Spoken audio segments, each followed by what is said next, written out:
Hello everyone, my name is Ravi Kumar. मैं आप सभी को एक बार फिर से आपके प्यारे से यूट्यूब चैनल उन्नति अकेडमी में स्वागत करता हूं।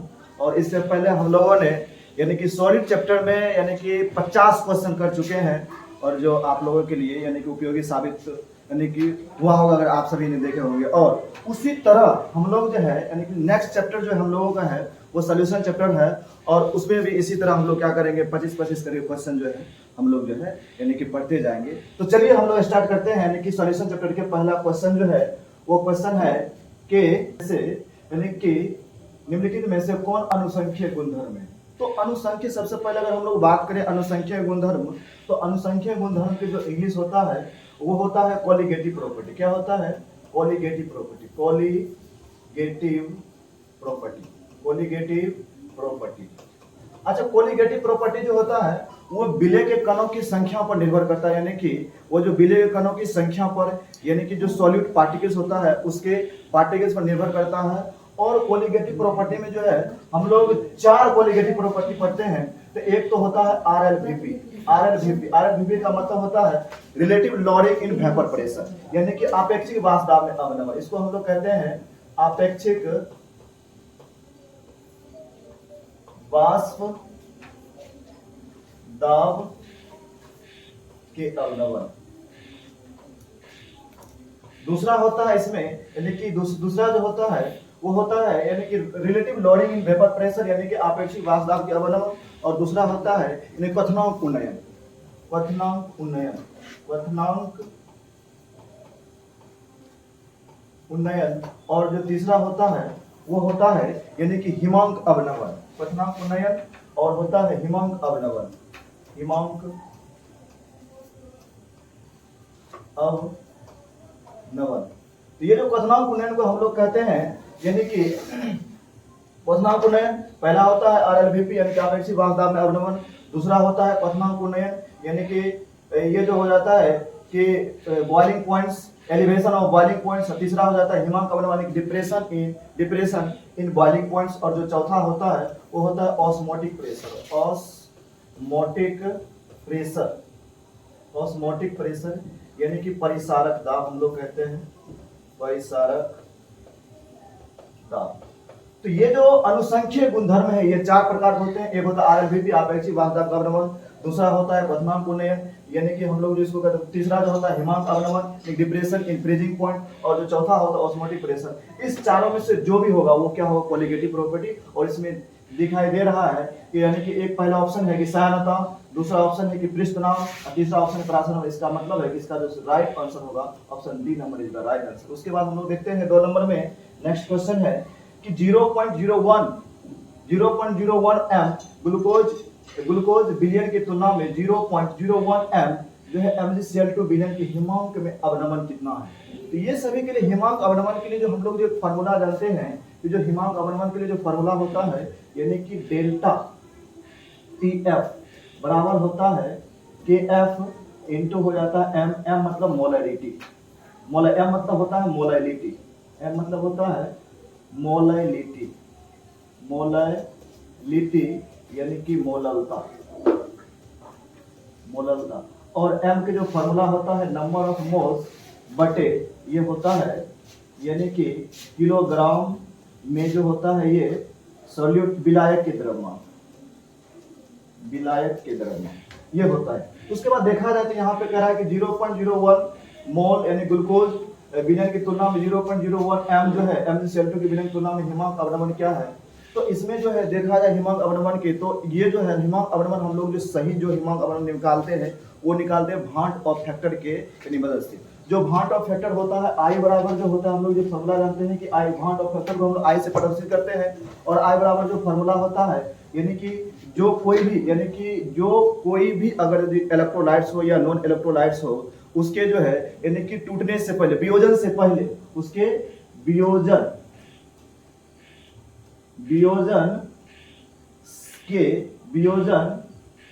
के बाद के मोल बटे वियोजन से पहले के मोल की जो संख्या होता है उसी को हम लोग कहते हैं भांट ऑफ गुणक यानी कि भांट ऑफ फैक्टर कहते हैं। तो यहाँ पे देखा जाए जो ग्लूकोज होते हैं, ग्लूकोज एक जो है नॉन इलेक्ट्रोलाइट्स है, और जो भी नॉन इलेक्ट्रोलाइट्स यानी कि सब्सटेंस होते हैं उसका जो भांट ऑफ फैक्टर का मान होता है यानी कि I की वैल्यू होता है 1, और जो इलेक्ट्रोलाइट्स है उसका जो वैल्यू होता है यानी कि 1 से अधिक। जैसे कि हम लोग यहाँ पे देखिए MgCl2, जो MgCl2 है यानी कि MgCl2 जो है यहाँ पे MgCl2 टूट जाता है Mg+2 और 2Cl-। यहाँ पे देखा जाए एक Mg+2 के मोल्स और 2 Cl- के मोल्स मिल करके यहाँ पे होता है 3 मोल।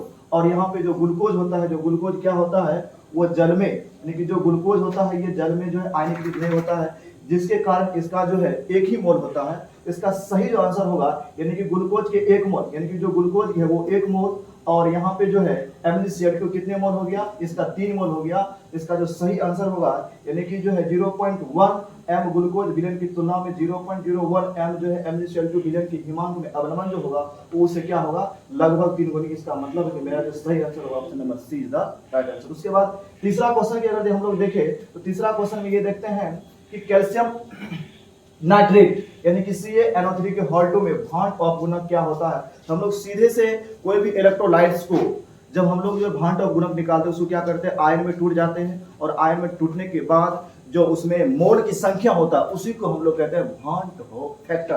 तो अगर हम इसको तोड़े कि कैल्शियम नाइट्रेट को अगर आयंस में तोड़े तो इसको देखा जाए तो ये टूटता है यानी कि Ca+2 और ये टूटेगा 2NaNO3-। इसका मतलब है कि 2 मोल Ca और 1 मोल Ca मिलकर बनता है 3। इसका मतलब जो है कि भांट ऑफ गुणक जो होगा वो option number C is the right answer. उसके बाद अगर है कि कौन ताप द्वारा प्रभावित नहीं होता है, कौन जो है ताप के द्वारा प्रभावित नहीं होता है।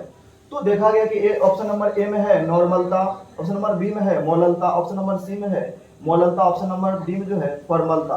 तो इसमें जो है कि नॉर्मलिटी जो है जिसमें अगर यदि जिसके फॉर्मूला में वॉल्यूम यानी आयतन होगा वो क्या होगा, उस पर ताप का प्रभाव पड़ता है, और जिसके फॉर्मूला में आयतन नहीं होगा उस पर ताप का प्रभाव नहीं पड़ता है।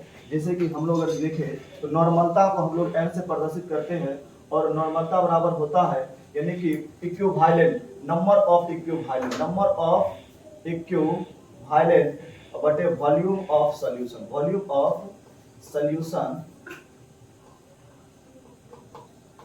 In litre. यानी कि नॉर्मलता के लिए फॉर्मूला होता है, यहाँ पे वॉल्यूम आ गया। उसके बाद देखा जाए तो जो मोललता को यानी कि S मोल M से प्रदर्शित करते हैं, मोललता को मोलैलिटी भी कहते हैं। मोललता को जो है M बराबर जो फॉर्मूला होता है नंबर ऑफ मोल्स बटे पर केजी, यानी कि जो विलायक के जो द्रव्यमान होगा वो केजी में होगा, ये हो जाएगा। उसके बाद देखा जाए जो मोलरता होगा, मोलरता को कैपिटल M से मोलरता यानी कि मोलरिटी को कैपिटल M से यानी कि C नंबर के जो है इसको हम लोग जो है कैपिटल M से प्रदर्शित करते हैं। इसके लिए जो फॉर्मूला होता है number of moles per unit volume. उसके बाद जो फॉर्मलता के लिए फॉर्मूला हो गया। तो सब में देखे हैं कि नॉर्मलता यानी कि मोलरता में भी वॉल्यूम आ रहा है, उसके बाद देखते हैं कि फॉर्मलता में भी वॉल्यूम आ रहा है, उसके बाद देखते हैं कि नॉर्मलता में भी क्या आता है, वॉल्यूम आता है। इसमें वॉल्यूम किसमें आता नहीं है, मोललता में। इसका मतलब है कौन ताप द्वारा प्रभावित नहीं होता, जिसमें वॉल्यूम नहीं होगा वो जो है उस पर ताप का प्रभाव नहीं पड़ेगा। तो इस हिसाब से अगर देखा जाए जो सही आंसर होगा ऑप्शन नंबर यानी कि B is the right answer. उसके बाद नेक्स्ट क्वेश्चन में हम लोग देखते हैं कि 234.2 ग्राम चीनी 234.2 ग्राम चीनी के घोल में 34.2 ग्राम चीनी है, तो घोल का मोलर सांद्रण क्या होगा। तो यहाँ पे सबसे पहले यहाँ पे मोलर सांद्रण जो होता है, मोलर सांद्रण का मतलब होता है मोलैरिटी। कहने का मतलब ये है कि मोलैरिटी को हम लोग कहते हैं मोलरता कहते हैं। आगे मोलैरिटी को आप सब आगे हो जाइए। मोलैरिटी को मोलरता कहते हैं, और मोलरता को हम लोग जो है मोलर भी कहते हैं, मोलर सांद्रण। और इसके लिए जो फार्मूला होता है वो फार्मूला होता है कि नंबर ऑफ मोल्स यानी कि विलय की मोल की संख्या बटे वॉल्यूम हो जाएगा वो सॉल्यूशन की वॉल्यूम, यानी कि number of moles per unit volume of solution, यानी कि number of moles per unit volume of solution, ये फार्मूला होता है।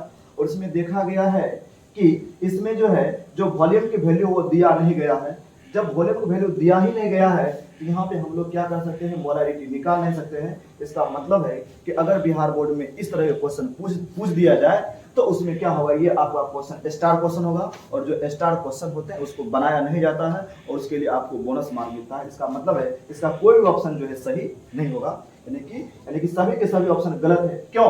क्योंकि हम लोग ये बता सकते हैं, क्योंकि यहाँ पे जब इसके लिए वॉल्यूम दिया है, क्योंकि मोलैरिटी निकालने के लिए हमें क्या चाहिए, वॉल्यूम, यहाँ पे वॉल्यूम दिया ही नहीं तो हम इसको कैसे निकाल सकते हैं। इसका मतलब है इसमें कोई भी ऑप्शन जो है वो सही नहीं है, इसको निकाला ही नहीं जा सकता है। तो इसीलिए ये जो है ये क्वेश्चन आपको जो आता है स्टार क्वेश्चन आता है, और स्टार क्वेश्चन में आपको बोनस मार्क मिलता है। तो नेक्स्ट क्वेश्चन हम लोग देखते हैं 6 नंबर के।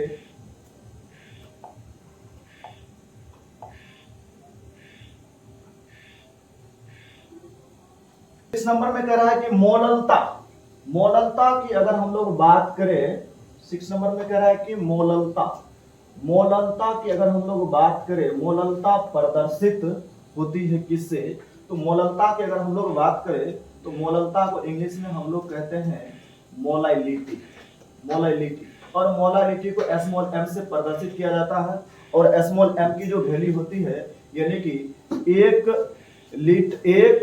केजी विलायक में 1 केजी मोलाइलिटी की जो फॉर्मूला होता है या मोलाइलिटी की जो परिभाषा होता है कि 1 केजी विलायक यानी कि 1 केजी सॉल्वेंट में उपस्थित सॉल्यूट की जो मोल की संख्या होता है उसी को हम लोग कहते हैं मोलाइलिटी यानी कि मोललता। इसके जो फॉर्मूला होता है कि number of moles of solute बटे यानी कि विलायक के जो द्रव्यमान होगा वो किसमें, केजी में, यानी कि द्रव्यमान होगा, द्रव्यमान इसके विलायक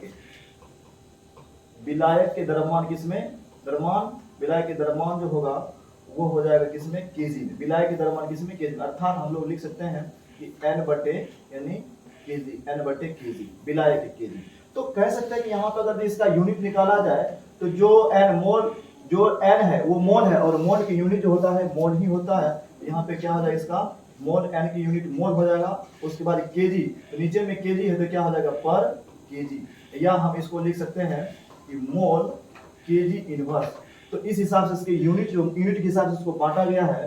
तो इस हिसाब से देखा, इसका जो सही आंसर होगा option number D is the right answer, mole per kilogram. उसके बाद देखा है 7 नंबर के जो है, कह रहा है कि 234 ग्राम चीनी के घोल में, 234 ग्राम चीनी के घोल में 34.2 ग्राम यानी चीनी है, तो घोल के मोलल सांद्रण क्या होगा, तो हम सभी मोलल सांद्रण मोलाइलिटी को ही कहते हैं, और मोलाइलिटी जो फॉर्मूला होता है कि n बटे विलायक के केजी में द्रव्यमान। कहने का मतलब ये है कि जो मोलाइलिटी के लिए जो स्मॉल m के लिए जो फॉर्मूला होता है n बटे विलायक के द्रव्यमान किसमें, केजी में, यानी कि n बटे विलायक के द्रव्यमान किसके, विलायक के जो द्रव्यमान हो जाएगा, विलायक के द्रव्यमान किसमें, केजी में, ये होता है। तो उस हिसाब से देखा जाए तो सबसे पहले जो इसमें घुला हुआ यहाँ पे चीनी घुला, और चीनी यहाँ पे क्या है, सॉल्यूट है, चीनी यहाँ पे सॉल्यूट है। तो सबसे पहले हम इसके क्या करेंगे, मोल्स निकालेंगे और इसका जो फॉर्मूला के अनुसार इसमें बैठा देंगे। अच्छा, ये अगर ग्राम में दिया हुआ है तो हम लोग इसके लिए फॉर्मूला एक और जानते हैं, जो मोल्स के लिए जो फॉर्मूला होता है वह फॉर्मूला होता है कुछ ऐसा, यानी कि m बराबर जो फॉर्मूला होता है, यानी कि n बटे विलायक के द्रव्यमान ग्राम में, विलायक के द्रव्यमान ग्राम में गुना हो जाता है 1000। ये एक फॉर्मूला होता है यानी कि मोलाइलिटी के लिए। तो यहाँ पे देखा जाए जो चीनी है, यानी कि जो चीनी यानी कि शुगर, इसको हम लोग ऐसे कह सकते हैं, चीनी जो है उसके जो है यानी कि मोलर मास, चीनी का जो मोलर मास होता है वह यानी कि मोलर द्रव्यमान वह होता है 342 ग्राम। और यहाँ पे देखा गया है कि चीनी के घोल के जो विलयन है, यानी कि घोल के यानी कि विलायक, जो यहाँ पे जो विलायक है वो कितना है, यानी कि 234.2 ग्राम, 234.2 ग्राम, यानी कि जो विलायक है यहाँ पे, विलायक जो है 234 चीनी के घोल यानी कि 234.2 ग्राम। इसमें से क्या करेंगे कि 234 विलायक निकालें, क्योंकि पूरे बिलियन के वैल्यू ये है 234.2 पूरे बिलियन की वैल्यू है। तो यहाँ पे हम विलायक निकालेंगे, तो विलायक में से अब बिलियन वाले वैल्यू क्या करेंगे, घटा देंगे। तो विलायक के जो द्रव्यमान हो जाएगा वो आपका क्या हो जाएगा, अगर हम 234.2 में से 34.2 घटा दिया जाए तो यहाँ पे आपको बचता है यानी कि 2000 ग्राम, 2000 ग्राम। तो उस हिसाब से जब इसको बनाया जाए, यहाँ पे इस फॉर्मूला पे इसको लगाया जाए तो जो होगा यानी कि हम लोग यहाँ पे m बराबर लिखते हैं कि n बटे केजी में विलायक के द्रव्यमान, विलायक के अगर ग्राम में अगर हम लोग लिखेंगे इसको, अगर इसको लिखा जाए ग्राम में तो ये विलायक के द्रव्यमान हो गया, विलायक के द्रव्यमान। और इसके जो फॉर्मूला होता है m के लिए नंबर ऑफ मोल्स बटे हो जाएगा यानी कि केजी में विलायक के द्रव्यमान। ग्राम में अगर विलायक के हम लोग लिखे द्रव्यमान लिखे गुना क्या लिख दे 1000। तो यहाँ पे इस फॉर्मूला से हम क्लियर करते हैं m बराबर नंबर ऑफ मोल्स निकालने के लिए जो फॉर्मूला होता है गिवन वेट बटे molecular weight of solute, given weight बटे मॉलिक्यूलर वेट ऑफ सॉल्यूट। तो जो गिवन वेट दिया हुआ है चीनी का वो दिया है 34.2 ग्राम। यहाँ पे हम मोल्स के लिए लिख देते हैं 34.2 बटे मॉलिक्यूलर वेट चीनी का जो होता है वो होता है 342। गुना यहाँ पे क्या हो जाएगा 1000 बटे ये हो जाएगा यहाँ पे अगर देखा जाए तो यहाँ पे जो है ग्राम में विलायक के द्रव्यमान जो दिया है वो 2000 ग्राम, कितना 2000 ग्राम है। तो जब इसको आप क्या करेंगे, इसको हटाएंगे तो यहाँ पे आ जाएगा 10, ये इससे कैंसिल आउट हो जाएगा, इससे कैंसिल आउट होगा, ये इससे क्या होता है कट जाता है और ये 0, यानी कि सभी को काटने के बाद जो है यानी कि ये जो आता है इसका वैल्यू आता है वो 0 यानी कि 5। इसका मतलब option B number is the right answer, ये हो जाएगा। उसके बाद ऑप्शन नंबर 8वें क्वेश्चन, नेक्स्ट क्वेश्चन किसी बिलियन के, नेक्स्ट क्वेश्चन 8वां नंबर के है कि किसी बिलियन के 200 ml में 2 ग्राम सोडियम हाइड्रोक्साइड घुले हैं। और सोडियम हाइड्रोक्साइड का एक और नाम होता है कॉस्टिक सोडा, कॉस्टिक सोडा भी इसका नाम होता है। तो 2 ग्राम सोडियम हाइड्रोक्साइड घुले हुए तो बिलियन की मोलरता क्या होगा। तो मोलरता के लिए फॉर्मूला होता है कैपिटल M बराबर जो मोलरता को हम लोग कैपिटल M से प्रदर्शित करते हैं, इसको मोलरिटी भी कहते हैं। इसके लिए जो फॉर्मूला होता है कि N यानी कि number of moles of solute बटे volume of solution, volume of solution, volume of solution in litre. अगर यदि हम लोग लिखेंगे कि N बटे वॉल्यूम ऑफ सॉल्यूशन अगर लिखे तो V अगर लिखे, अगर V अगर ml में लिखे, यहाँ पे क्या हो जाएगा 1000 से गुना हो जाएगा। तो यहाँ पे देखा जाए तो जो सोडियम है इसका जो अगर मोलर मास यानी कि इसका मोलर मास निकाले, मोलर मास, तो मोलर मास के लिए इसका जो वैल्यू हो जाएगा सोडियम के होता है कितना 23 प्लस ऑक्सीजन के होता है 16, जो हाइड्रोजन का होता है 1, सब मिला के यहाँ पे आता है 40 ग्राम। यहाँ पे जो हो गया इसका मोलर मास हो गया 40 सोडियम हाइड्रोक्साइड की मोलर मास। उसके बाद यहाँ पे देखा जाए तो मोलर मास हो गया और इसका जो गिवन वेट ये दे दिया, इसका गिवन वेट यानी कि दिया गया द्रव्यमान जो है कितना 2 ग्राम है। इस हिसाब से यहाँ पे देखा जाए तो मोल के फॉर्मूला होता है कि नंबर यानी कि गिवन वेट बटे मोलर मास। यहाँ पे इसके फॉर्मूला बता दे गिवन वेट बटे मोलर मास ऑफ यानी कि सॉल्यूट गुना क्या हो जाएगा 1000 बटे ग्राम में सॉल्वेंट यानी कि mass of solvent, mass of solvent, mass of solvent. यहाँ पे इसका हो जाएगा mass of solvent, mass of solvent in gram, gram में ये सॉल्वेंट हो जाएगा। यहाँ पे देखा जाए तो गिवन वेट कितना है 2 बटे कितना हो जाएगा मॉलिक्यूलर मास कितना हो जाएगा, मॉलिक्यूलर मास ऑफ सॉल्वेंट यानी कितना है वो दिया हुआ है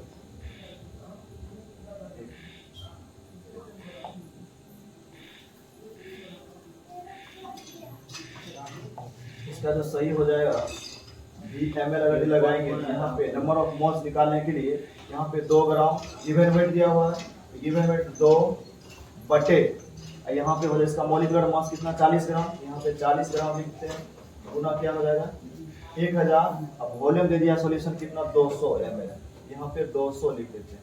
तो इसको जब हम लोग काटेंगे ये कट जाएगा, ये 1 0 और ये 2 मरते में कट जाएगा, और इसको 2 से अगर हम लोग काटते हैं तो ये कितना हो जाएगा, यानी कि 50। और इसको जब करते हैं तो 50 गुना 4 यानी कि सब मिला के 1/4, और 1/4 का वैल्यू होता है 0.25। तो इसका सही जो आंसर होगा यानी कि ऑप्शन यानी कि राइट की इसका जो सही आंसर होना चाहिए वो 0.25 होना चाहिए 8 नंबर। उसके बाद 9 नंबर में हम लोग चलते हैं कि प्रति केजी विलायक में विलेय के मोलों की संख्या, यानी कि 1 केजी विलायक में विलेय की मोलों की संख्या को जो हम लोग कहते हैं वो कहते हैं मोललता।